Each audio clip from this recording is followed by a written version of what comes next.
네, 오늘 우리 함께 하실 말씀은 열왕기상 19장 1절에서 8절 말씀입니다. 열왕기상 19장 1절에서 8절 말씀. 제가 가진 구약 성경으로 549쪽에 있습니다.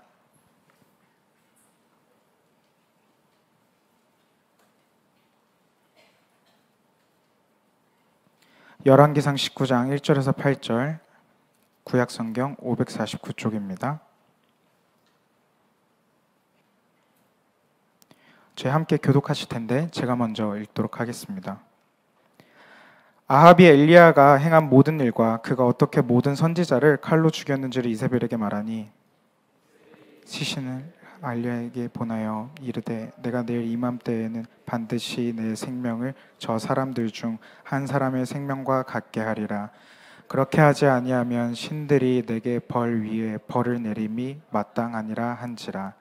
그가 이 형편을 보고 일어나 자기의 생명을 위해 도망하여 유다에 속한 브엘세바에 이르러 자기의 사환을 그곳에 머물게 하고 자기 자신은 광야로 들어가 하룻길쯤 가서 한 로뎀나무 아래에 앉아서 자기가 죽기를 원하여 이르되 여호와여 넉넉하오니 지금 내 생명을 거두시옵소서. 나는 내 조상들보다 낫지 못하니이다 하고 로뎀나무 아래에 누워 자더니 천사가 그를 어루만지며 그에게 이르되 일어나서 먹으라 하는지라. 머리맡에 숯불에 구운 떡과 한 병 물이 있더라.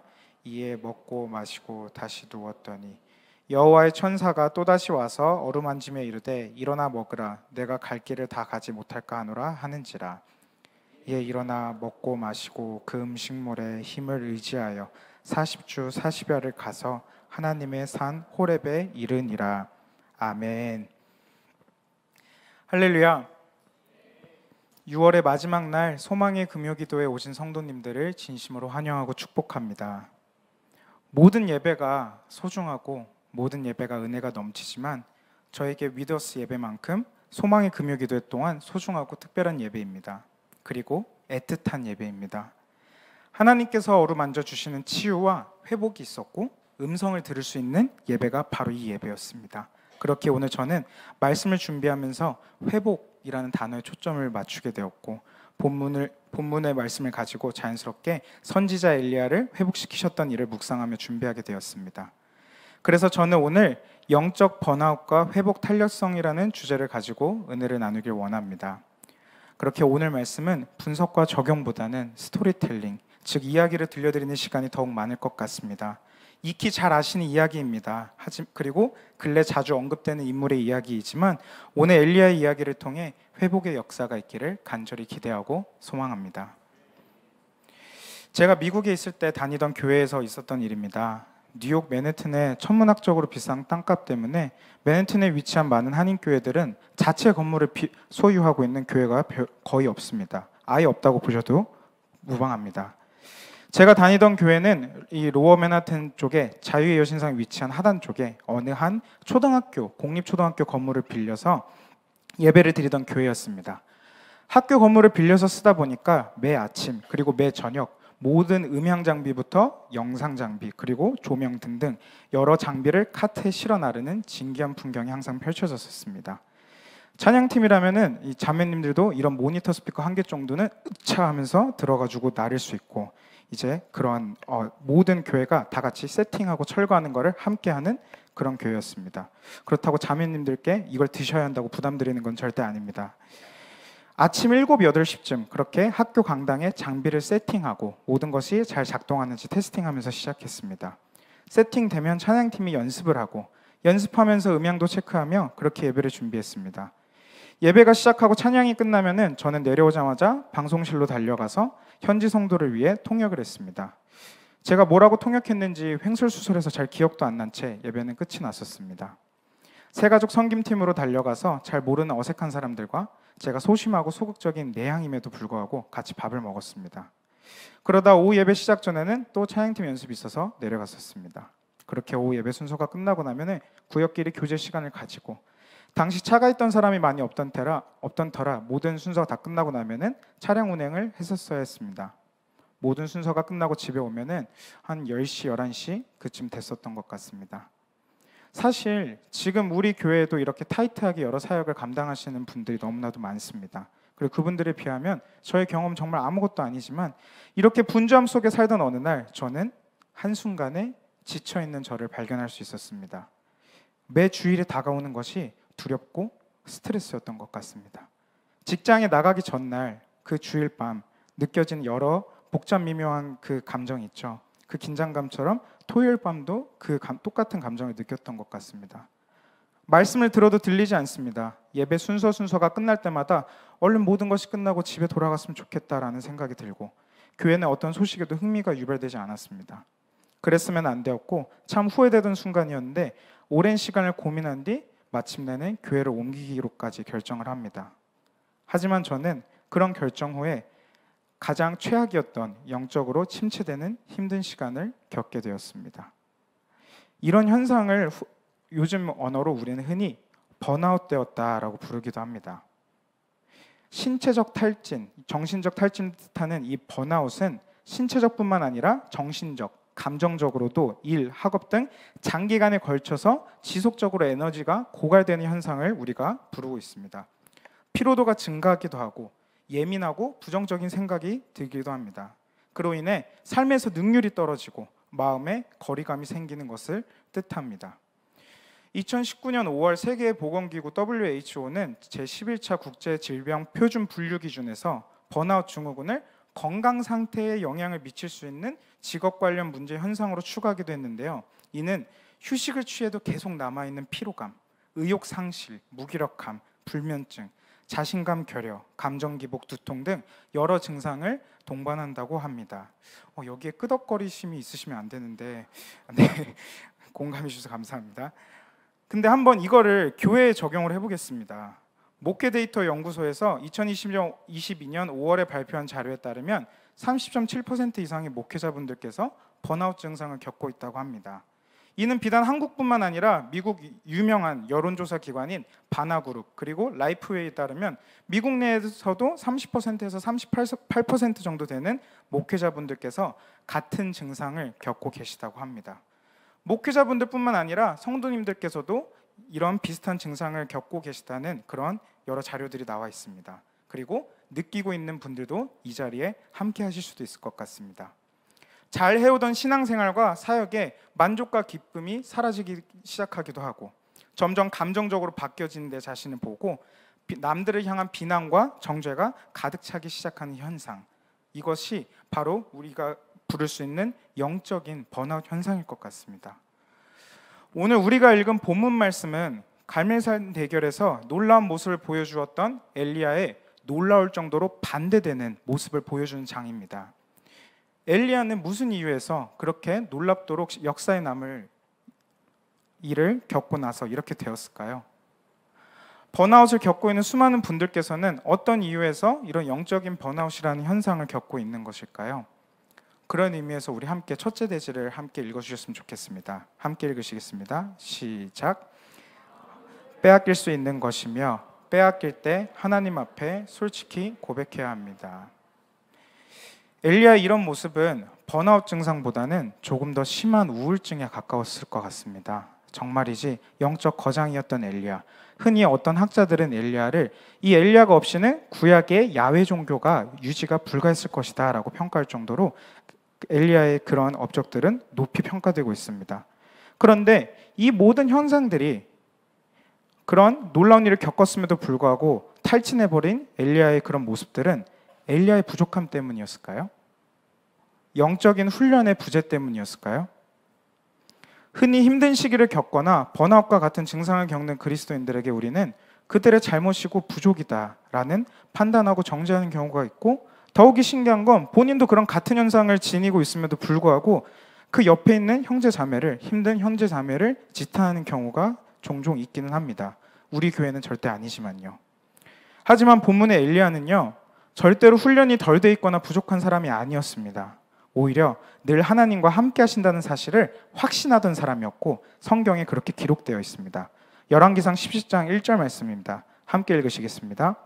길르앗에 우거하는 자 중에 디셉 사람 엘리야가 아합에게 말하되 내가 섬기는 이스라엘의 하나님 여호와께서 살아계심을 두고 맹세하노니 내 말이 없으면 수년 동안 비도 이슬도 있지 아니하리라 하니라. 다음 말씀입니다. 18장 15절 다 같이 읽으시겠습니다. 엘리야가 이르되 내가 섬기는 만군의 여호와께서 살아계심을 두고 맹세하노니 내가 오늘 아합에게 보이리라. 여호와께서 살아계심을 두고 맹세하노니, 이 문구만 봐도 얼마나 엘리야가 하나님과 동행하심을 느끼고 있고 그것에 대한 확신과 믿음이 있었는지 우리는 볼 수가 있습니다. 하지만 18장의 갈멜산 대결에서 패한 아합 왕이 엘리야가 한 모든 일을 왕비 이세벨에게 알리게 되고, 이세벨은 하나님이 놀랍게 역사하신 것을 듣고 회개하기는커녕 화를 내며 오늘 본문 초반에 이렇게 얘기합니다. 본문 1절에서 2절 말씀입니다. 시작.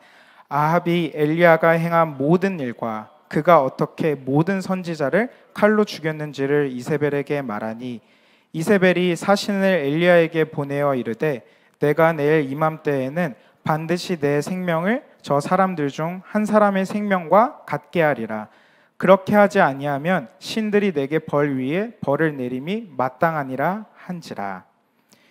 갈멜산에서 역사적이고 위대한 영적 승리를 거둔 엘리야가 큰 일을 이루고 나니까 그간에 누적되었던 피로들이 한꺼번에 몰려왔을 것 같습니다. 그리고 다 이루었다라고 생각하면서부터 마음이 안도되고 시작하고, 자신이 생각했던 아주 중대한 목표를 끝내고 나니 그 다음 발걸음이 어딜 향해야 할지 모르는 그런 방황의 상태였을 수 있습니다. 이때 본인의 목숨을 위협받기 시작하니까요, 마음이 두려움과 공포에 지배당하기 시작합니다. 마치 40일 금식을 끝내신 예수님께 사탄이 다른 때도 아니고 제일 배고프고 지치고 힘든 그때 육신의 피로가 마음에 영향을 줄 수 있는 그 순간에 시험하고 공격했듯이 말입니다. 엘리야도 보통 사람이 아니라 이세벨한테 그런 공격을 받습니다. 이세벨은 이전에도 하나님의 선지자들을 죽인 적이 있던 아주 악한 왕비로 알려져 있습니다. 사람을 죽인 전적이 있던 그가 우리가 함께 읽어보았던 본문 2절에 나와 있듯이 내일 이맘때쯤에 아주 구체적인 시간에 반드시 자기가 믿고 있는 신의 이름을 걸고 죽이겠다고 하니까 특별히 무서웠을 것입니다. 그 말이 정말로 이루어지겠구나, 그것이 더 실감이 됐을 것 같습니다. 게다가 이세벨은 아주 지혜롭고 교활한 사람이었습니다. 만약 갈멜산 이후 군사들을 동원해서 사람들 보는 앞에서 엘리야를 처단하면 믿음을 위해 순교당한 영웅으로 추앙받을 것을 알고 먼저 신하를 보내서 메시지부터 전달하는 것입니다. 그리고 바로 죽이지 않고 스스로 도망가거나 겁낼 시간을 주기 위해서 하루라는 시간을 줍니다. 어떤 주석가들은 이를 두고 혹시라도 엘리야를 처단했을 때 백성들이 문제 제기하면 자기는 하루라는 피할 시간을 자비로 베풀었다라고 변명의 여지를 남겨두기 위해서 그랬을 거라는 주장도 있습니다. 어쨌든 이렇게 고도의 심리전을 이용하고 교활하게 우리의 마음을 빼앗는 사람들을 우리 또한 우리가 살아간 이 세상에서 만날 수 있는 것이고, 우리는 정말 한순간에 마음을 빼앗길 수 있는 것입니다. 그래서 우리가 잘 아는 말씀 잠언 4장 23절도 이렇게 기록하고 있습니다. 함께 읽으시겠습니다. 모든 지킬 만한 것 중에 더욱 내 마음을 지키라. 생명의 근원이 이에서 남이니라. 한순간에 빼앗길 수 있는 마음이기에 중요성이 특히 더욱 부각됩니다. 마음을 뺏긴 엘리야는 결국 남왕국 유다 남쪽 끝 최남단 브엘세바로 도망갑니다. 인간이 거할 수 있는 가장 마지막 땅, 그곳에 그는 자기의 사환을 두고 갑니다. 사환과 헤어진다는 것은요, 이제 자기의 모든 사역을 포기한다는 뜻인데요, 이 사환은 사르밧 과부의 아들일 수도 있다는 주장이 있습니다. 그렇다고 했을 때 이 사르밧 과부의 그 사건 때부터 본인의 사역을 처음부터 지켜보았고 그 놀라움과 은혜에 매료되어서 쫓아다녔던 이 사환과 이별했다는 것은 엄청나게 큰 의미입니다. 정말 이제 모든 것을 다 내려놓겠다. 엘리야는 광야로 하룻길을 더 들어가 한 로덴 나무에 이르게 되고 마음과 육신이 지쳐 나무 그늘 아래 쓰러지게 됩니다. 그리고는 나지막히 고백을 하는데요, 4절 함께 본문 4절 읽어보시겠습니다. 자기 자신은 광야로 들어가 하룻길쯤 가서 한 로뎀나무 아래에 앉아서 자기가 죽기를 원하여 이르되 여호와여 넉넉하오니 지금 내 생명을 거두시옵소서. 나는 내 조상들보다 낫지 못하니이다 하고. 이 고백에 우리는 주목해야 합니다. 엘리야가 광야로 들어간 것은요, 절망에 빠진 자들이 공통적으로 혼자 있고 싶어하는 모습과 동일한 것이다 라고 해석하는 사람들도 있지만, 뒤에 나올 엘리야의 모습을 미루어 보았을 때는 자신의 영적인 상태를 회복하기 위해서, 빼앗겨 버린 마음을 되찾기 위해서 하나님 앞에 나아가려고 노력했던 것입니다. 엘리야는 한 로뎀나무 아래에 앉아서 기도하기 시작합니다. 태양빛이 아주 뜨겁게 내리쬐는 그 뜨거운 광야에서 3-4m 정도의 아주 크지는 않지만 큰 높이로 그늘을 찾을 수 있게 하는 것이 바로 이 로뎀나무입니다. 그곳에 죽기까지 고통스러운 나머지 엘리야는 여호와여 넉넉하오니 지금 내 생명을 취하옵소서라는 죽기를 간구하는 기도를 드립니다. 근데요, 사실 이런 모습은 엘리야만 그랬던 것이 아니라 구약의 여러 인물을 통해서도 나옵니다. 광야 생활 중 배고픔에 부르짖던 이스라엘 백성들이 모세에게 계속해서 불평하고 원망하고 하나님을 원망하니까 이 수십만 명의 원성을 떠안고 막중한 책임감에 모세도 민수기 11장 15절에 이렇게 하나님 앞에 고백합니다. 함께 읽어보시겠습니다. 주께서 내게 이같이 행하실진대 구하옵나니 내게 은혜를 베푸사 즉시 나를 죽여 내가 고난당함을 내가 보지 않게 하옵소서. 뿐만 아니라요, 선지자 예레미야도 마찬가지입니다. 유다 백성들이 하나님 앞에서 불순종함으로 말미암아 하나님께서 바벨론 군대를 보내셔서 유다를 멸망케 하신다 했던 때가 다가오자 예레미야는 마음이 급해집니다. 그래서 더욱 간절하고 안타까운 마음에 백성들에게 회개하라고 소리를 질렀지만 백성들은 이런 예레미야를 반사회적인 인물로 치부시킵니다. 매국노로 간주하고 감옥에 가두고 그에게 침을 뱉고 돌질을 합니다. 그런 예레미야는 본인이 태어나지 않았으면 좋았을 것이라는 표현을 쓰면서 예레미야 20장 17절에서 18절 이렇게 고백합니다. 함께 읽으시겠습니다. 이는 그가 나를 태에서 죽이지 아니하셨으며 나의 어머니를 내 무덤이 되지 않게 하셨으며 그의 배가 부른 채로 항상 잊지 않게 하신 까닭이로다. 어찌하여 내가 태에서 나와서 고생과 슬픔을 보며 나의 날을 부끄러움으로 보내는고 하니라. 이 세 명의 위대한 인물의 이런 처참한 고백을 보면서 그들의 삶의 무게를 우리는 느껴볼 수 있습니다. 하지만 이런 고백을 보면서 우리가 깨달을 수 있는 한 가지가 있는데요, 이런 표현을 하기는 하지만 본인들의 생사화복이 하나님께 달려있다는 것을, 하나님의 주권 아래 있다는 것을 알고 있던 사람들이었습니다. 그렇기 때문에 표현을 저렇게 하지만 실행에 옮기지 않았고요, 사람에게 말하기 전에 하나님께 먼저 그렇게 고백했던 사람들이었습니다. 하나님께서는 솔직히 토로하는 사람들에게 벌을 내리지 않습니다. 언약을 받았음에도 자식이 생기지 않자 하나님께 낙담해서 원망하던 아브라함에게도, 목숨을 거둬달라고 얘기하던 모세, 예레미야, 그리고 본문의 엘리야에게도 꾸짖으시기보다는 새로 응답해 주시고 알려주실 때가 더욱 많습니다. 저에게도 이 금요 예배가 특별한 이유가 그러한 이유입니다. 작년만 봐도 여름 성경교과가 끝나고 난 다음 날 은혜로운 시간을 잘 마치고 이 몇 주간 누적된 피로에 천근만근 같은 몸을 이끌고 그때 당시 일하던 직장에 출근했습니다. 눈도 잘 안 떠지는 저에게 매니저가 미팅하자고 부르기에 들어가 보니 여름 성경학교 기간 동안 바쁘다는 이유로 회사 일에 등한시했던 저의 성과를 보며 피드백하던 시간이었습니다. 매니저가 묻습니다. 도대체 뭐가 문제인데 왜 아무것도 안 되어 있나요? 문제가 있으면 말을 해야 알죠. 열심히 잘 마친 성경학교가 저에겐 문제가 아니었기 때문에 저는 얘기할 수가 없었습니다. 그렇다고 제가 사실 사역하고 있는데요, 제가 여름 성경학교 기간이라 바빴어요 라고 말하기에는 도저히 너무 덕이 안 될 것 같아서 말할 수가 없었거든요. 그러자 얘기합니다. 다른 동료들은 다 이만큼 했는데 너무 일을 안 하고 있는 것 같고 도대체 근무 시간에 뭘 하고 있는지 모르겠습니다. 이제 좀 더 당신의 일을 심각하게 생각해 보시는 건 어떤가요? 그 말에 저는 빼앗길 필요 없는 마음을 빼앗겼었습니다. 지금껏 실수해서 혼난 적은 있어도 게으르고 일을 안 한다고 혼나본 적은 없었는데 그렇게 상한 마음을 가진 채 저는 한 주를 보냈었습니다. 그리고 그 주 금요일 날 가서 하나님께 부르짖기 시작합니다. 그리고 하나님 신실하게도 하나님의 방식대로 치유하시고 다시 한번 회복하시고 마음이 상한 자들이 하나님 앞에 나올 때 절대 외면하시지 않는다는 것을 저는 다시 한번 체감해보는 그런 시간이었습니다.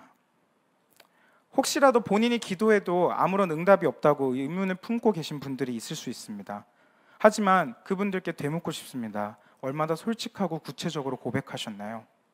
본인의 소원과 욕심을 두고 기도하시진 않으셨나요?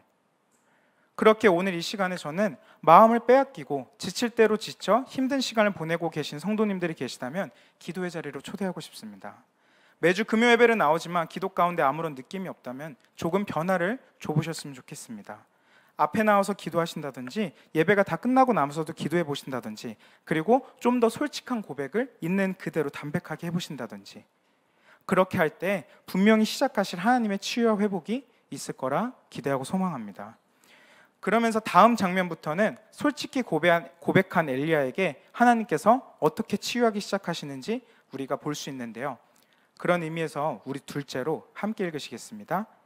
하나님께서 엘리야를 회복시키는 과정을 주목해야 합니다. 이미 포기해버리고 실패감과 좌절감에 빠진 엘리야를 버리지 않으십니다. 하나님의 방법대로 치유하기 시작하십니다. 그리고 그 방법은 생각보다 간단하고 신기합니다. 하나님은 엘리야에게 떡과 물을 제공해 주시고 엘리야가 다시 힘을 낼 수 있도록 도와주셨습니다. 그리고 천사를 보내시기도 합니다. 그러한 장면이 오늘 본문 5절에서 6절에 나옵니다. 함께 읽으시겠습니다. 시작. 로뎀 나무의 아래에 누워 자더니 천사가 그를 어루만지며 그에게 이르되 일어나서 먹으라 하는지라. 본즉 머리맡에 숯불에 구운 떡과 한 병 물이 있더라. 이에 먹고 마시고 다시 누웠더니, 하나님께서는 엘리야에게 일단 쉬게 시키십니다. 그리고 먹게 하십니다. 쉬고 먹고를 반복시키십니다. 마치 명절에 오랜만에 돌아간 할머니 댁에서 혹은 부모님 댁에서 먹고 자고를 반복한 탓에 내 몸은 불어서 나올지언정 충전이 되는 것입니다. 갈멜산에서부터 너무 큰 긴장감, 단순에 이스라엘에서 브엘세바까지 엘리야가 뛰고 걷고 했던 거리는 약 160km 정도 되는 먼 길이었기 때문에 이런 쉼이 당연히 필요했을 것입니다. 그러면서 잠에 든 엘리야에게 천사를 보내십니다. 그 장면이 7절에 또 나옵니다. 시작. 여호와의 천사가 또다시 와서 어루만지며 이르되 일어나 먹으라. 내가 갈 길을 다 가지 못할까 하노라 하는지라. 이 천사를 보내서 어루만지시다. 이 어루만졌다는 표현이 원어로 효과를 느끼도록 두드리다, 치다 이런 뜻인데, 쉽게 설명하면은 이렇게 힘내라고 두들겨주는 방식으로 생각해 볼 수도 있고, 격려를 해주거나 왜 우리 어깨 마사지 해줄 때 콩콩 때리기도 하는 것과 같이 상상해 볼 수 있을 것 같습니다. 먼저 우리의 몸을 회복시키십니다. 그리고 천사를 보내어 치유를 위해 어루만져 주신 하나님. 그러면서 여기 참 은혜가 되는 점은 7절에 내가 갈 길을 다 가지 못할까 하노라.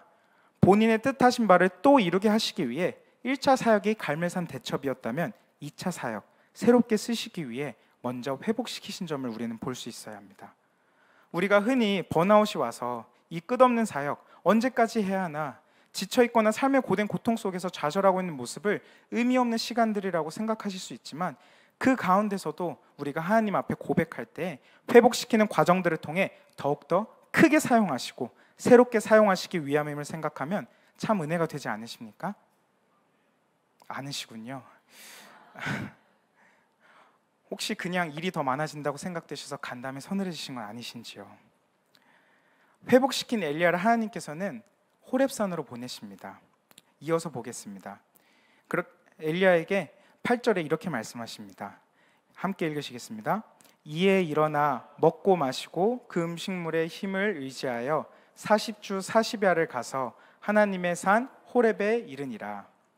먹고 마시고 힘을 얻자마자 하나님이 명령하신 대로 움직이는 엘리야를 보면 이 사람이 예전부터 얼마나 잘 훈련되어지고 움직일 수 있었는지 그의 바탕과 근감과 실력을 볼 수 있습니다. 힘을 조금 얻자마자 바로 또 걸어가기 시작하는 것입니다. 근데 더욱더 놀라운 것은요, 하나님께서 제공하신 것을 먹고 쉼을 누린 후에는 40일을 먹지도 마시도 않은 채 쉬지 않고 걸어갑니다. 브엘세바에서 호렙산까지는 약 350km 정도의 거리가 된다고 합니다. 이스라엘에서 생명의 위협을 느껴서 정신없이 뛰어왔던 그 거리에 약 2배 정도 되는 거리를 하나님께서 회복시키심을 통해 힘을 얻고 갈 수 있었던 것입니다. 그리고 이 호렙산은요, 하나님이 이스라엘에게 처음으로 자신을 드러내 보이신 장소입니다.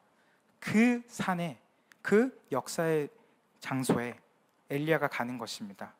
그리고 호렙산을 부르신 이유를 보면 참 은혜가 되는데요, 4절에 엘리야는 나는 내 조상들보다 낫지 못하나이다 하고라는 고백을 들으시고는 모세를 만나셨던 호렙산으로 굳이 부르시는 것입니다. 저의 개인적인 묵상이지만 엘리야는 100% 죽음의 공포 때문만으로 우울하고 번아웃된 것은 아닐 것 같습니다. 하나님께서 위대하게 써주신 것을 직접 경험하고 체험했던 본인인데, 본인도 그런 확신에 차서 죽음을 무릅쓰고 왕에게 대적을 해보기도 하고 대결을 신청하기도 했는데, 한껏 나약하고 도망자 신세가 되고 초라해진 자신의 모습을 보고 더욱더 실망해서 그랬을 수도 있겠다 싶었습니다. 스스로를 동정하고 연민한 것도 모자라 조상들과 자기 자신을 비교하고 나는 결국 그 어느 것도 이루지 못했구나, 어느 것도 하지 못했구나 스스로 실망했을 것 같습니다. 우리의 신앙생활과 여러 사역 속에서도 비슷한 현상을 만날 때가 있습니다. 내가 생각한 기준일 뿐인데, 그저 외적으로 보여지는 기준일 뿐인데 해도 변하는 게 없는 것 같고 의미와 가치가 없다고 생각이 들 때, 홀로 한다는 생각이 자꾸 들 때 힘이 붙이기 시작합니다. 그러한 때 하나님께서 엘리야에게 먹게 하시고 쉬게 하시고 이제는 무언가 보여주시고 말씀하시려고 새로운 곳으로 부르십니다. 그리고 그렇게 힘을 주실 때 우리는 40주 40야를 거쳐서라도 움직일 수 있도록 결단할 수 있어야 합니다. 그러면서 우리가 보아야 할 마지막 요점이 있습니다. 함께 마지막 대지 읽어보시겠습니다. 성을 듣고 거룩한 회복 탄력성을 키워야 합니다. 오늘 본문 9절에서 11절 말씀입니다. 함께 읽으시겠습니다. 엘리야가 그곳 굴에 들어가 거기서 머물더니 여호와의 말씀이 그에게 임하여 이르시되 엘리야가 내가 어찌하여 여기 있느냐. 그가 대답하되 내가 만군의 하나님 여호와께 열심히 유별하오니 이는 이스라엘 자손이 주의 언약을 버리고 주의 제단을 헐며 칼로 주의 선지자들을 죽였음이오며 오직 나만 남았거늘 그들이 내 생명을 찾아 빼앗으려 하나이다. 여호와께서 이르시되 너는 나가서 여호와 앞에서 산에 서라 하시더니 여호와께서 지나가시는데 여호와 앞에 크고 강한 바람이 산을 가르고 바위를 부수나 바람 가운데 여호와께서 계시지 아니하며 바람 후에 지진이 있으나 지진 가운데에도 여호와께서 계시지 아니하며. 야훼께서 엘리야를 도전하십니다. 내가 어찌하여 여기 있느냐. 아니 부르셨으니까 왔죠 라고 생각할 수 있지만 사실 이것은 대화를 시작하기 위한 질문입니다. 마치 그간 엘리야가 겪었던 순환과 고난 그리고 연약한 모습 끝에 너 어쩌다 이런 모습으로 여기까지 왔어 라고 말씀하시는 것 같습니다. 그러자 10절에 엘리야가 모든 열심이 헛되었다고 얘기하며 본인의 힘듦을 하나님께 어필하기 시작합니다. 하나님 글쎄요, 이스라엘 백성들이 글쎄 언약을 버리고요, 제단을 헐고요, 선지자들을 죽이는 일에 열심을 가했어요. 그리고 저 혼자만 살아남았습니다. 하나님 제가 열심히 했고 이것도 하고 저것도 했는데 이게 대체 무슨 일일까요? 예배도 안 빠지고 봉사도 안 빠졌는데요, 저 그저 너무 힘들어요. 지치고 절망적이에요. 그러자 그런 엘리야에게 하나님께서 밖으로 데리고 나오십니다. 영적으로 침체되어 있는 사람에게 좀 더 크게 효과적으로 보여주기 시작하십니다. 그 말씀이 11절에서 14절 대목입니다. 함께 읽으시겠습니다.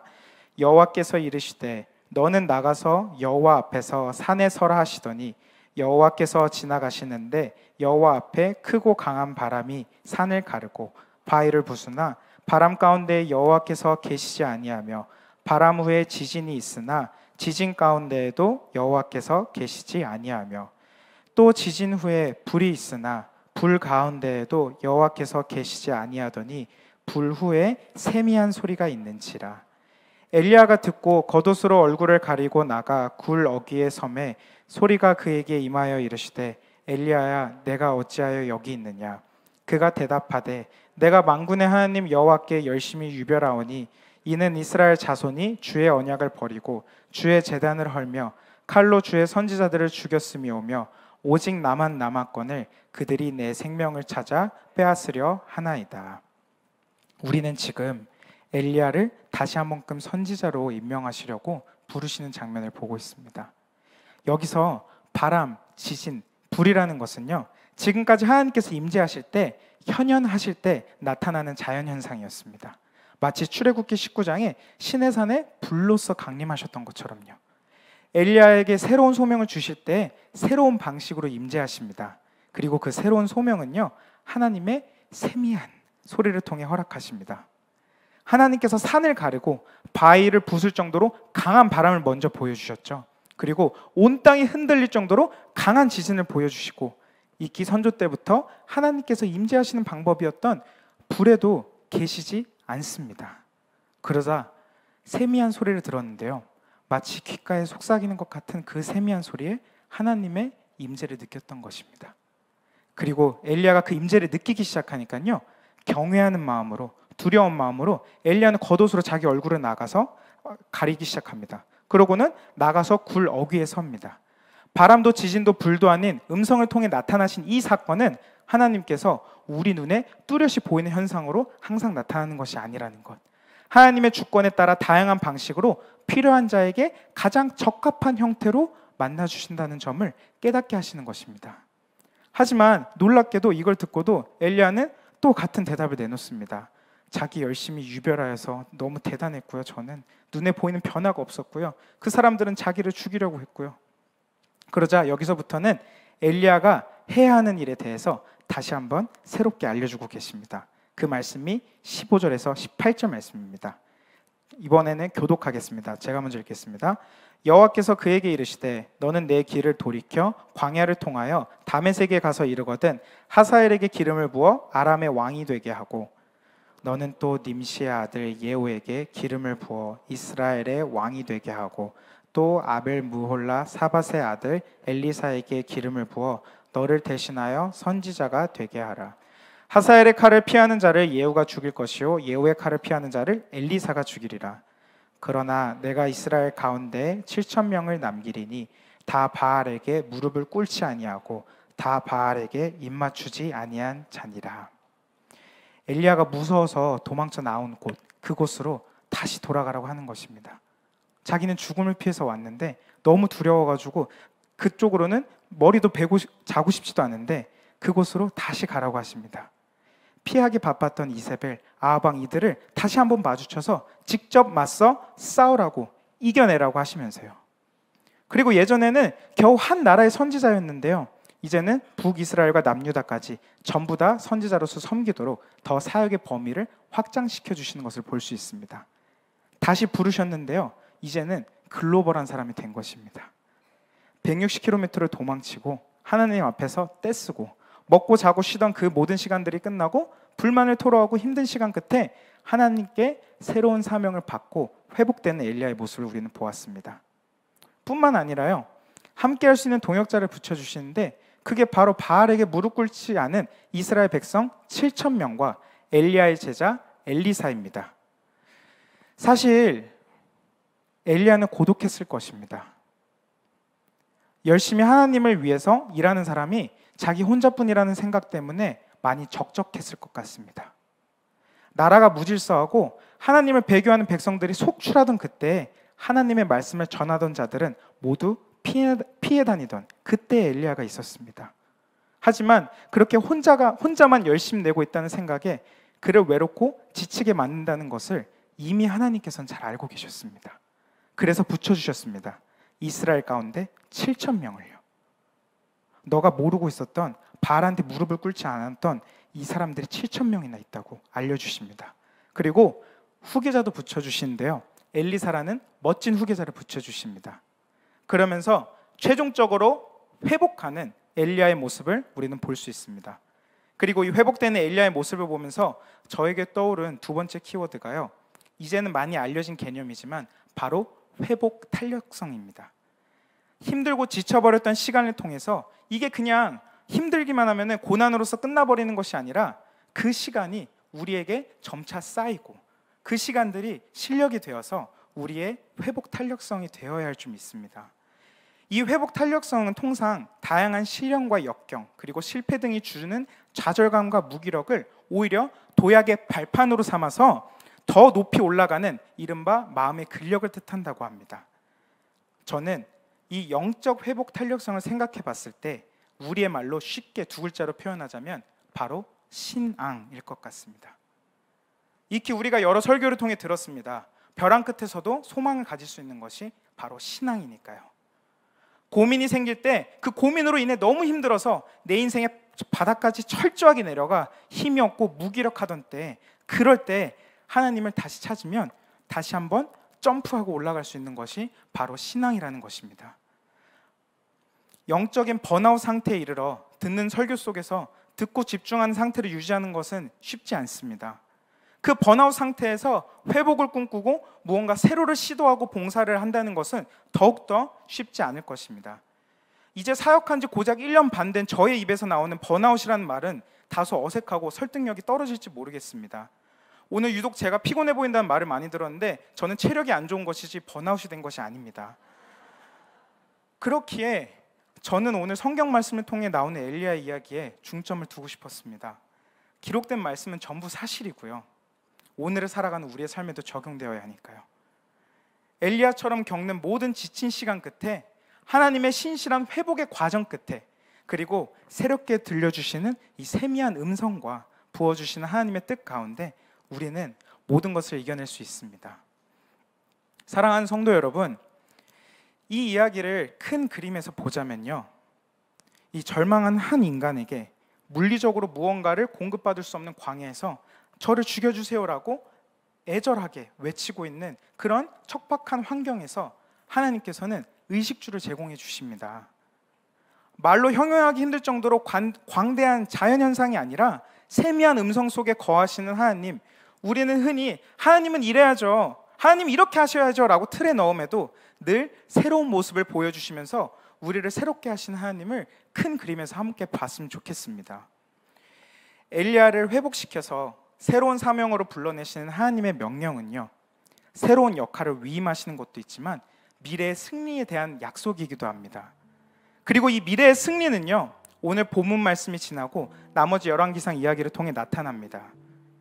바알을 척결하는 예후의 정복, 엘리사의 사역, 그리고 하사엘을 통해 이루신 하나님의 사역 등 그렇게 약속을 하나하나 너무나도 신실한 하나님의 방법으로 성취하시는 하나님을 우리는 이 성경에 기록되어 있는 대로 찾아볼 수 있습니다. 하나님께서는 오늘도 우리에게 세미한 음성을 통해 새로운 소명을 부어주시기도 하시고요, 그와 동시에 그분의 일하심은 내 신앙생활에 혹은 내 사역의 성공과 실패를 초월하여서 오늘도 말씀해 주십니다. 저에게는 이 말씀이 이렇게 큰 위로가 되었습니다. 앞서 말씀드렸듯이 미국에서 처음에는 기쁨으로 시작한 사역이 나중에 그저 짐이고 일이 되니까 마음을 뺏기고 교회를 떠나게 했었지만, 사는 게 그저 고되고 힘들어서 나중에 제 신앙까지 위협을 받았었지만, 그런 저에게 하나님께서 늘 새롭게 들려주시던 음성이 있었습니다. 특히 작년에는, 예를 들어서요, 작년에는 은혜가 넘쳤던 성경학교 바로 다음 날 마음을 뺏길 정도로 힘든 순간이 있었습니다. 하나님께서는 그때마다 쓸데없는데 너의 소망을 두지 말고 나의 일에 집중해라며 생각지도 못했던 방법으로 치유해 주셨습니다. 나중에는 그때와 같은 직장에서 마음이 힘든 순간은 계속해서 찾아왔었습니다. 작년 8월 말쯤이었습니다. 가을 학기부터 제가 다니던 신학대학원이 대면 수업으로 전환되고 낮 수업이 많아지기 시작하면서 직장과 병행하기가 어려워지는 것입니다. 그리고 멀티태스킹이 안 되는 저로서는 사역과도 병행하기가 어려웠던 상황이었습니다. 여러 차례 말씀드렸지만 제가 할 수 있는 유일한 멀티태스킹이랑 껌 씹으면서 산책하는 것밖에 없는 저였기 때문에 저는 결단할 수밖에 없는 상황에 이르게 됩니다. 직장 상사에게 사실대로 얘기했습니다. 저는 사실 신학대학원에 재학 중이고 그와 동시에 우리 교회에서 전도사로 사역 중이기 때문에 수업과 사역을 위해 파트타임으로 나를 전환시켜 주든지 아니면 그만두겠다고 얘기하게 되었습니다. 지금은 뭐 생각도 별로 안 나는데 당시에는 사실 너무나도 바랬던 직장이었기 때문에 약간 두렵고 떨리는 마음으로 얘기하게 되었습니다. 그리고 이 말을 들은 매니저와 주변 사람들은 처음에 놀라는 분위기였습니다. 파트타임은 우리가 지금 제도상 운영하지 않고 있기 때문에 안 되지만 얼마 남지 않은 계약 기간 유연성 있게 너 하고 싶은 대로 수업과 병행해 라고 배려해 주겠다고 했습니다. 제 상사는 중국에 살고 있는 중국이었는데 이 상사는 제가 사실은 전도사였다는 말을 듣고 잊지 못할 한마디를 들려줍니다. Dano, good to hear that you have another aspiration. 데노, 너에게 또 다른 열망과 포부가 있어서 참 좋다. 그러면서 또 얘기했습니다. 너는 제 자랑 같네요. 사람들에게 따뜻하고 잘 들어주는 사람이라 너에게 참 잘 어울리는 길을 가는 것 같다. 네, 물론 나는 종교가 없어서 잘 모르겠지만 말이야. 그 말을 들은 저는 많은 생각과 함께 회개하게 되었습니다. 사실 저는 직장에서 이전부터 제가 전도사라는 사실, 신학대학원을 재학하고 있는 신학생이라는 사실을 드러낼 기회가 많았지만 드러내지 않았었거든요. 뱀처럼 지혜롭고 비둘기처럼 순결해야지라고 제 욕심에 인해서 말씀을 해석하고 자의적으로 해석을 해서 전혀 티를 내지 않고 있었습니다. 그러다 보니까요, 교회 사역을 하면서 받은 은혜를 직장에 가서 자꾸 까먹는 것입니다. 제 정체성을 까먹으니까요. 각자의 다른 이질감에 회의감을 느끼기도 합니다. 하지만 그 가운데 차마 믿는 사람이라는 것을, 사역자라는 것을 드러내지 못했던 이유는 제 마음속 깊이 이 사실을 드러냄으로써 받게 될 수도 있는 이 불이익과 주변 사람들의 시선이 사실은 가장 두려웠습니다. 그리고 정규직 전환 후 퇴사라는 저의 개인적 욕심도 조금 들어가 있었기 때문에 이 사실을 드러내는 것이 망설여졌습니다. 마음을 이상한 곳에 빼앗겼던 것입니다. 솔직히 사역과 학업을 감당하면서도 회사에서도 우수한 성과를 거두기에는 저의 개인적 역량과 체력의 한계로 많이 힘든 것이 사실이었는데, 그것을 그냥 인정하고 하나님께 고백하면 되는데, 저의 부족함으로 인해 교회가 질타를 받으면 어떡하지라는 두려움이 있었습니다. 하지만 그때 그 솔직한 고백을 통해서요, 신기하리만큼 수업 스케줄에 맞춰서 들어올 수 있는 미팅만 참여하고 나머지는 유연하게 너 일하고 싶은 때 일해라고 봐주기도 하고, 심지어 다른 사람들은 계약이 빨리 종료되기도 하는데 저는 연장해 주기까지 합니다. 제가 일을 잘해서 해준 것 같지는 않습니다. 하지만 결과적으로는 제 의지와 상관없이 끝나긴 했지만 그렇게 작고 또 소소하게 신실하게 일하시는 하나님을 저는 경험할 수 있었습니다. 우리의 마음을 빼앗기게 하고 지치고 번아웃되게 하시는 때, 들려주시는 음성을 쫓을 때 체험하고 역사하게 하시는 것이 분명히 있습니다. 사실 아직도 두려운 영역이 있습니다. 하나님께서 이러한 음성을 들려주시면은 나는 과연 순종할 수 있을까? 의심되는 영역이 있습니다. 하지만 눈앞에 보여주시고 들려주시는 모든 상황과 환경 속에서 이끄시는 대로 그냥 하나씩 쫓아가다 보면 어느샌가 우리의 신앙을 깊게 하시고 영적 번아웃이 아니라요, 회복 탄력성을 이끄게 하실 하나님을 오늘도 기대하고 간절히 바라고 소망합니다. 이 시간 우리 다 같이 찬양 하나 고백하셨으면 좋겠습니다. 주 은혜임을, 우리가 사는 그 모든 것이 주 은혜임을 고백하며 우리의 소망을 다시 한번 하나님께 두길 바라며 이 시간 전심으로 고백하셨으면 좋겠습니다.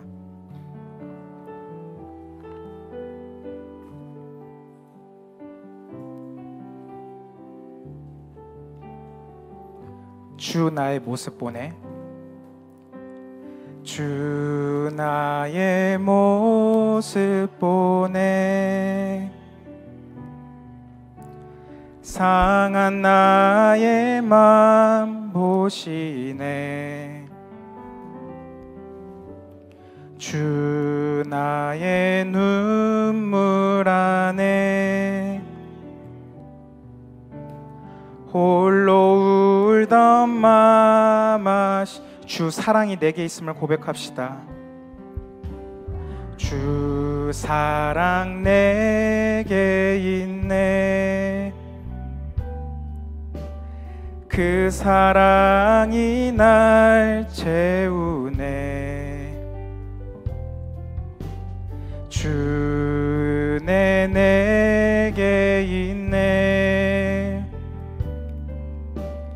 그 은혜로 날 세우네. 세상 소망 다 사라져가도, 세상 소망 다 사라져가도 주의 사랑은 끝이 없으니, 살아가는 이 모든 순간이 주 은혜임을 나는. 우리 처음부터 고백합시다. 주 나의 모습 보내, 주 나의 모습 보내, 상한 나의 맘 보시네. 주님은 우리의 눈물을 아십니다. 주 나의 눈물 안에 홀로 울던 맘 아시네. 세상 소망, 세상 소망 다